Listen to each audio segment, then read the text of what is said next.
Hi, I'm George. I'm the crew behind 909 Kickz podcast. We're here with none other than Italian Hardcore Legend Cristian from Art of Fighters. Well, Welcome to Australia, thank you for being a part of this podcast. thank you for having so me much, here. bro. Thank you so much. Thank you for having me here. George and I have been raving since 1997, and we've been hooked ever since. Can you please tell us and the viewers, what was the track that made you say, that's it, this is what I'm going to dedicate my life to? There are many tracks, like I didn't even knew what this style was called when I discovered that. I was listening to compilation CDs. There was this like radio station doing this compilation. Mostly was like disco music, stuff like that. But there were a couple of tracks at the end that was kind of clicking with this track. Like, okay, I like this. So I went to the record shop. I say, can you please point me in the right direction of whatever this is? You know, this sounds different. You know, I don't know what it is. And they say, okay, this is, you know, it's like kind of techno, but it's harder. You know, some they call it Gabber, some they call it hardcore. And so, okay, do you have something? And so yeah, he just ordered for me another compilation from another company, something like that. And there were like tracks from PCP, Mark Cardi Payne, Lenny D. So that was my first step into what then I discovered was called hardcore. You're awesome, mate. So yeah, it was more like the German side of the scene. So it was more toward like techno. And at the time I was going to was like 15. We started to go into clubs and stuff like that. They were playing mostly like progressive trance, stuff like that. So that's my background, and that's why I do melodies and stuff, because you know, huge part. Yeah. Nice. Going off on that, what's your inspiration when you create music? And what was the inspiration behind the musical track that me and Richie love is Redemption. Oh, thank you. No, thank you. So, yeah, just wanted to know what the inspiration behind that track was, and in general, where you get your inspiration from. We were doing because we started as a group of three people, and me and Matteo, the second producer, you know, we were working on the album, and yeah, we're just experimenting with stuff, and I came up with this with the kid drum of Redemption, and it sounded to us a bit like the stuff from Promo, DJ Promo. So we said, okay, let's try to make a track in that kind of direction. At the end, you know, it turned up something completely different, but that's the way it works with music. Like you have an idea, and then you know it flows from there. Everything goes off rail, and you come up with something different. So it was just an experiment, you know. We needed like a filler for the album, and yeah, it was pretty quick to make the track. Like if I remember correctly, in like a couple of days we finished the track. Yeah, so it was pretty much like, you know, nice and quick. Yeah, nice and quick. In the vocals, was there some sort of backstory behind the vocals, or was that just something you enjoyed at the time? I enjoyed it at the time. I enjoyed the movie where we took the vocal from, and also the kind of meaning behind the vocals. You know, we always try to, for as much as we can, to put a little bit of a meaning or something that there's a lot of meaning, bro, now. Yeah, and I kind of clicked with the melody and with the rest. So it's this big breakdown with this kind of epic melody or whatever, and together with the vocals, and it kind of absolutely, and that kick drum so distorted, and it gets you. I love it. I love that track. It is absolutely. I love contrast, like it's part of like tension and release and this kind of stuff. You know, that's absolutely. I mean, to be honest, it was hard to pick a track between all the amazing tracks, but that one like did resonate with Richie and I, and so that's definitely one of the ones that we wanted to ask you about. But there's so many, we don't have enough time. We love Party Gabber, but the ones that you can feel the meaning behind, we really love.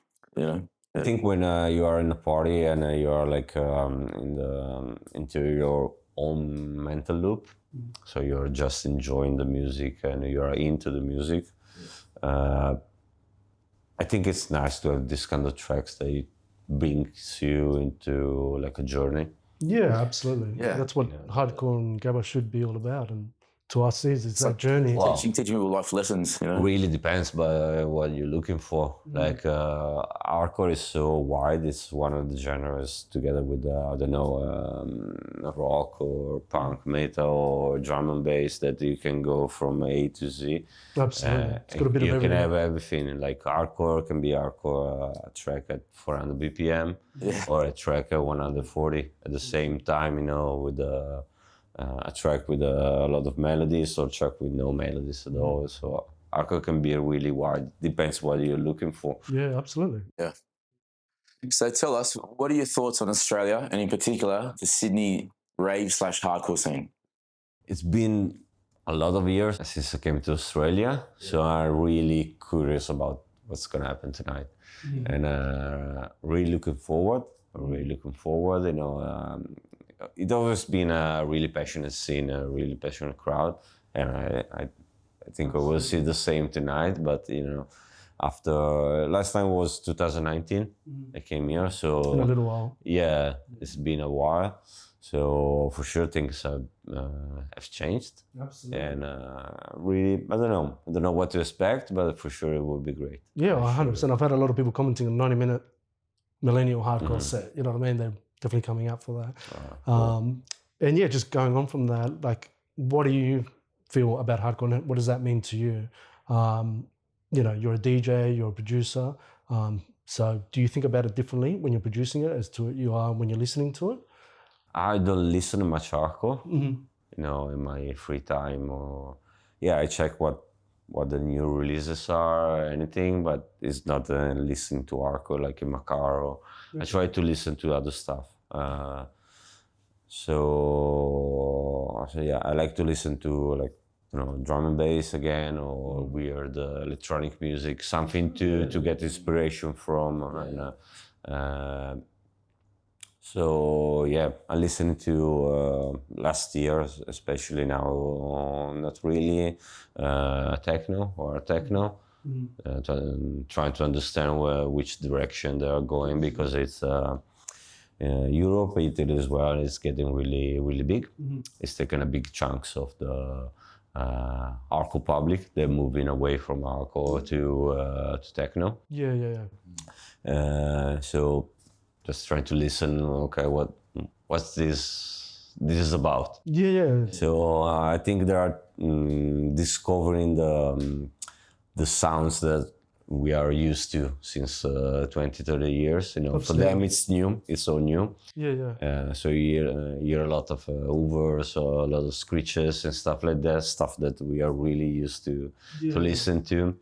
Now they're incorporating like raw style, early art style, some old Gabber Kickz into that. So it's cool. It's cool. Yeah, absolutely. It's almost like they're trying to mash them all. Yeah, to me, hardcore, it's all about experimentation. That's what hardcore is about. Okay, like it's an underground scene. It's a niche. Really small scene, you know, whatever the country you look at, you know, it's still really small compared to, I don't know, other genres. Like, so it's just about experimentation. You know? It's for somebody, it's like pushing the sound to the limit. So when it's almost noise, but still have a meaning.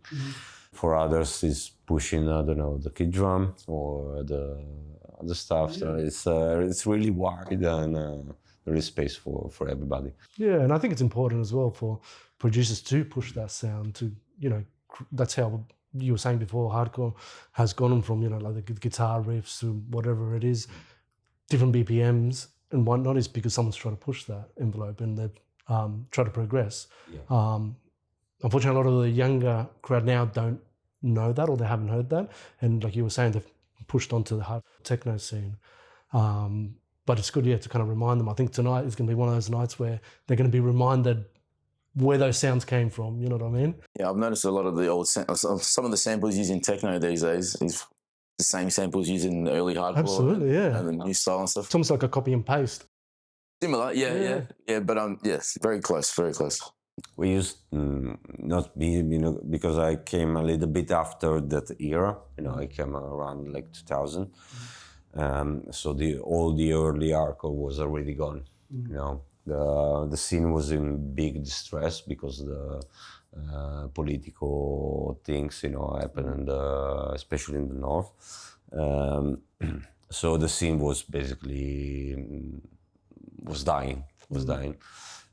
So it started back from scratch. It's basically what's happening now again. So new sounds, but it's basically just sampling of the old stuff. And now they are taking the same sound with a different mindset and put it in a different way. So it's cool. Absolutely, it's a progression, right? Yeah, progression. You can't fight it. You just got to go along with it. It's important to listen to that as well. No, absolutely, yeah. What are your thoughts on AI and new tech, and do you think it'll change the way that hardcore is consumed and made? It's it's a discussion I have a lot of time. This one. Yep. Thing is that we should have talked about this 5 years ago. Yeah. Because it's already done. It was done 5 years ago, and now we're just seeing the result of that. Right. It's not that we can choose which direction. It's already there. Like I see just the other week, I think more than 40% of the music uploaded on Spotify now is made with AI. Really? Yeah. Oh wow. So we are already almost at the crossing point. Yeah. And it's like a tool. It's like they invented a new screwdriver that make your job way quicker. Why not using that?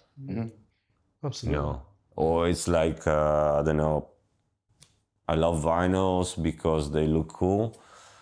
CDJs they just sound better, and why choosing analog over digital when digital is just better? And it's easier to carry around as well. USB in your pocket. AI is the same thing. Like why I have to struggle on that part when I just give that part to the AI, and AI will make 10 variation of that. Then I will pick the one I like and remade that or whatever. It's a tool. It's a tool. It's the way you use the tool. Yeah, absolutely. Different. It's like also with graphics. It's the same story. Music and some people think that I just have to push a button and AI will make what I ask for. So either can be graphics or a cover or whatever. It's not really like that. So AI can help you make a vocal, and that's how I use that. Maybe I ask AI to put down lyrics, then I fix the lyrics how I like it. Then I ask AI to make the vocals. Then maybe I'm gonna like something or not. I'm gonna fix that, chop that, send it to a real person. Okay, can you re-sing, redo this? Yeah, it's like a guide, using it as a guide to Like a guide, yeah, exactly. Then you put stuff together. It's like sampling all over again, but you're sampling a computer instead of vinyl. Absolutely.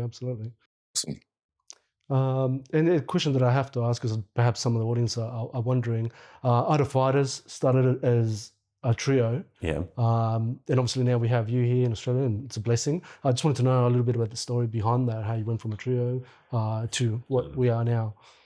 We started 3 guys. I was 15, the others were like 16, 17.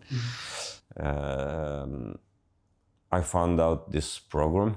It's called Fast Tracker. I just had one PC back at the time, so that was it. And the program was really, really basic, but allowed me to make music. So I was trying to make something. I had no idea what I was doing, or no reference, no tutorial, no. Internet was the kind of beginning. We're talking about 97, something like that. So I started trying making music with what I understood or what not. My friend Luca, one of the trio, he knew this guy, Matteo, the third one. Matteo was doing like a radio show, stuff like that. So basically, Luca said, "Okay, I'm gonna bring your demo to Matteo because he kind of knows better, because he's doing this radio show and stuff." So yeah, then we just decided, okay, let's try doing something together and see what happens or what not. Imagine back at the time, there was no internet, no big festivals, big parties, like that. No Google.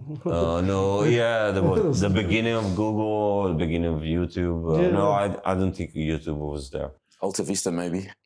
Yeah, stuff like that. Yeah, stuff like that. But anyway, the point wasn't okay. We're gonna start making music to go play on the big events. I didn't even know that big events existed. Actually, they didn't exist. Later on, I found out there was this Thunderdome thing, and it was like something. And then Master of Hardcore appeared, but it was years later. We just didn't know. We just tried making music. Okay, we like this. We had few clubs around us. Doing this music, and so we just tried. It was me and Matteo doing the music, Luca doing the MCing, doing the events. And we keep on going like this. And at one point, Matteo, the second producer, he had some problems with the ears, compression, airplane, stuff like that. Plus, he decided to stay close to the family, girlfriend, and like that. So. And at that time, it became a work. So every weekend around, or almost every weekend around playing and stuff like that. So it's something. He decided to, okay, this is cool, but I want my life back. And so we remained two person. Since 2-3 years ago. Thing is, this is my full-time job, so I just do this. Doing what you love, what a dream. Yeah, I'm blessed. I'm blessed. We're blessed, and viewers are blessed. Absolutely, we're all blessed. Tonight, we're going to be blessed. Yes, 100%. Yeah, so yes, it takes a lot of time. It takes a lot of time, a lot of hours, A lot of dedication to that. Yeah, just you stay in a room for hours and hours, producing and trying stuff, and the other Luca and Matteo, they had another job. So for as long as I could, it was me carrying the thing and everything. Luca was coming just to MC on the weekend, but COVID and other stuff changed, so we had to make a decision, and so I think COVID changed a lot of things. So we had a talk and everything. So we decided to split ways. Of course, we're still friends, but it's either you invest yourself into this, so you work on this, or it cannot be on a hobby or something like that. You need to have a full dedication and spend hours and hours on this. All or nothing. Absolutely. Yeah, all or nothing. It's good you've progressed. You know what I mean? You didn't stop. You continued on. That's the only way. Yeah. That's the only way. And it goes up and down. It's like it's music, so it's like a wave. So there are moments where you're high. You're up high, some moments where you're low, and it's life, keep on. Yeah, exactly. So you have to keep on going, put in hours and hours and hours, and it's your passion, it's your love. Yeah, it's we're blessed. Definitely. Yeah, 100%, man. Please keep going. Please keep don't stop. You're good at something you can't stop. You're not allowed to stop now. So our podcast has got a bit of a double meaning. 909 Kickz podcast. Obviously, 909 is kick from, but also Kickz As in shoes. the shoes. Wondering tonight, what are you rocking behind the decks? Shoes-wise? Shoes-wise, yeah. I'm not really into that, the Gabber Nike thing, Australian, you know, that's not, I understand that. I understand there is a big culture, it's fashion as well, you know. But it really doesn't resonate with me, you know. It's fine. Also because where I came from, that part of Italy, those clubs, you know, we used to go there, you know, no matter the clothing or anything. I didn't really grow up with the Gabber environment and stuff like that. As I say, that was more toward the German hardcore or the American one. So I found later on the more I think it's more commercial, the Dutch part of the scene. I grew up with like PCP, Miro, Cosa Clan. From Australia, Bloody Fist record. That's right, Marcan, Shout out Bloody Fist. Shout out, yeah. And so more darker stuff, more stuff like that. So but I understand. It's passion and it makes sense what you said. You know what I mean? Like it's your style. You know what I mean? And you bring that in the way you look and music and all that. You don't have to follow a particular fad or fashion. Yeah, I know, but I get it. You know, it's also, and lately, you know, it becomes really a thing to follow the kind of fashion and everything. You know, it's easy to follow. But really, you know, when the kind of clubs that I got nearby home, where we used to go, there was no dress code or anything like that. You know, it was open to anything. So people went there just for the music and to have fun. And plus, you know, the night was starting with like dance, like 90s dance, and it was like progression. Progression, but real progression. So you started like 1:30, and you end up like with a really heavy, like industrial strength tracks at 200 BPMs, guitars and stuff like that. So it was really a progression. That's how the raves were when we started. Absolutely, that's how they were. It would start with like house, hard trance, Yeah, happy hardcore, Gabber, and then speedcore if we're lucky. You're still alive. Yeah, exactly. I still love that way of doing it. It's like, you know, it's edging. It's you know. Now, progressive. Now I think the best events I went to are the mixed up ones. Like I've been to events where you have like you know, one up-tempo DJ, then you have one jump style one playing after the up-tempo one, then you have like art techno, then millennium. So you have like up and down, left and right and stuff like that. You know, that kind of progression, like linear, is kind of old school to me. And the events, you know, I prefer playing right now, and where I get the best crowd, the best interaction are those kind of events where people just go there to listen to music, you know. I don't care if you know my tracks or you don't know my tracks. So if you're 40, 20 or whatever, as long as you're having fun. And there is this kind of connection. I mean, when you play and the set is all right and everything, there is this kind of connection with the crowd. It's like the crowd talking to me, to the DJ, and the DJ talking to the crowd through music. So you can really understand what's going on. Like you can tell, okay, they want it faster now, or they're tired. So let me put the break down. Because that's amazing. That's what makes a good DJ, right? Is reading the crowd. Yeah, I guess so. I know. Imagine in an event where the music is so diverse, so you have many different styles. Like I've been to parties with like drum bass mixed up with Gabber, with the hardcore, and so people is just there to have fun. So they're to experience, and those are the best ones. Absolutely, you know? I agree. All right, so tonight, in a couple of hours, you're about to play a 1.5 hour set. The party's called Hackfest, and it's by Hack and Entertainment. Shout out to Daniel. Well done, Daniel. No. Cheers, bro. Thank you. I can't. Can you let us know? Yeah, tell us your thoughts about what's going to happen in the next couple of hours. Well, for me, I'm gonna play some, of course, old stuff because, you know. But together with that, I'm gonna play also new production that we're doing. Awesome. I team up with Annexist and Tommy Knocker in the past few years. So we have new tracks to play, and there are also other tracks that really matches what I used to do. So that what is being called now a millennium. There are new tracks, new producer, new artists that really matches the vibe.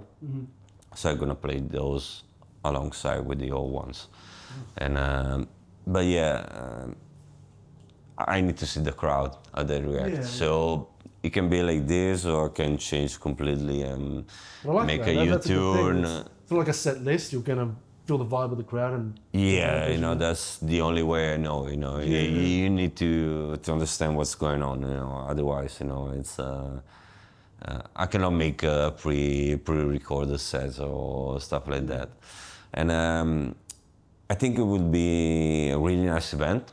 Because Daniel, I can determine the kind of lineup he put through. You have a little bit of everything. Absolutely. For everybody. You have a early roll style. You have a mainstream, actual hardcore mainstream. You have up tempo. You have a little bit of everything during the night. So that's really really cool. That's really cool what he's doing. And I trying to pull something different to Australia, which 100%, yeah, the passion behind Daniel. Yeah, you can see yeah. when you talk to him. He's loving it. He's like just trying to definitely, bring definitely. something that hasn't been here for a little while. He's trying to do it a little bit different, and really appreciative of that. And Yeah, totally. I met him in the Netherlands, if I recall correctly, some big event, and I was there in the crowd, dancing and everything, and so yeah, all the best, for the event and for the future. What this doing is really, Awesome. It's really great. And how did you find? You just found you in the crowd and came up to you, or was it just Yeah, after he your came set? out to me for pictures, stuff like that, and then last year he wrote to me like, okay, I'm gonna pull a party in Australia, and I would love to have you there. What a legend! Go for me, yeah, Champion. Yeah, well done. definitely, passion, and then I think he's trying to translate his passion for this music into the events and to make something for his own country, which is is awesome. Well, it's good because he's come from being a raver to wanting to promote, and he knows what the scene is missing and all that. So. Yeah. I think that's the main focus behind his idea of the events. Like, okay, I'm gonna show you a little bit what I think is missing here in the country. So, all the best to him. Thank well done, Daniel. Thank you. In the future for Idle Fighters, what music can we expect from you? What tools can we expect from you? Is there anything you can give us a little bit about? The kind of music I'm making lately, it's really, really weird. Okay. Weed is good though. Yeah, for me it's good. I played to friends, and most of them are like, but you should do something like this. So they're trying to point me out to like, okay, maybe you could go toward this scene or that scene. I feel the tracks are right as they are. They're weird, probably unplayable for the majority of DJs, probably no strings or whatever, but it's like what they say, for me hardcore is experimentation. Absolutely. 100%. So now I like experimenting like 110%.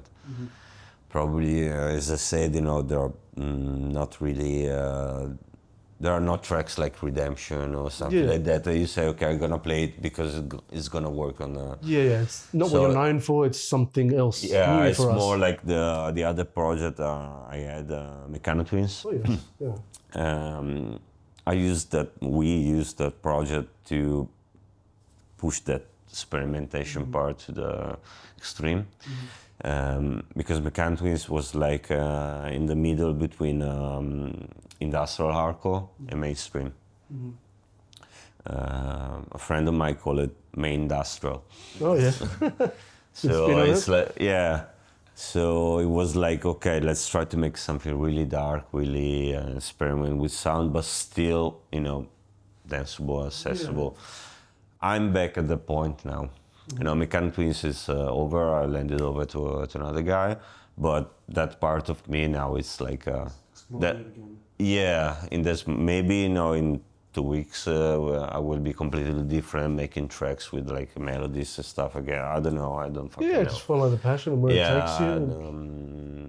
I have no strings attached to anything. I'm not trying to do, and just enjoying what I do in the studio. Good on you. Well done. Tonight I'm gonna play 2-3 new tracks. Oh, and, okay, nice. Yeah, absolutely. Plus, what BPM are we talking about? Is there a range that you're? Under 60. Okay. And then I have 1-200. You know. Okay, nice, nice. Most of the stuff I'm doing is pretty slow. Yeah, that's is going now, and really dark as well. Okay, well, looking forward to it. Yeah, absolutely. No, but many of the tracks I really cannot play it. Okay. I really need to Not be. tonight. Not tonight. Not tonight. Not tonight. In the future, yes. Yeah, I don't know, because some of the tracks are really, really weird. Like really weird. So you need the right context for the tracks, for the stage. Maybe like a techno environment where everything is really doomy, really okay. They fit. Okay. Tonight, I think it will be more dance floor oriented, more than. Awesome, man. Yeah. But you never know. As I said, you know, I go with the flow. With the flow, it's important. Maybe we can get a sneak peek later after the cameras. Maybe after, we get a little showing. Absolutely. Well, from the bottom of my heart, and I'm sure George's as well. Absolutely. I want to thank you for your time. Oh, thank you. It's definitely an honor. Thank you. Thank you. Honor for me us. being here. It's an honor to be again in Australia. Thank you to everybody who will be coming tonight, because that's what matters. You know, the people coming to the event and dancing. That's absolutely. We are doing this just to have fun and to have a great night, great event. So thank you for having me in Australia, and hope to be back soon again. Absolutely, absolutely. So I'm still Richie. I'm still George. This is 909 Kickz podcast. And thank you in particular for being a part of it. The Hardcore Legend Art of Fighters. So thank you so much. Thank you for having me here. 909 Kickz. Thank you.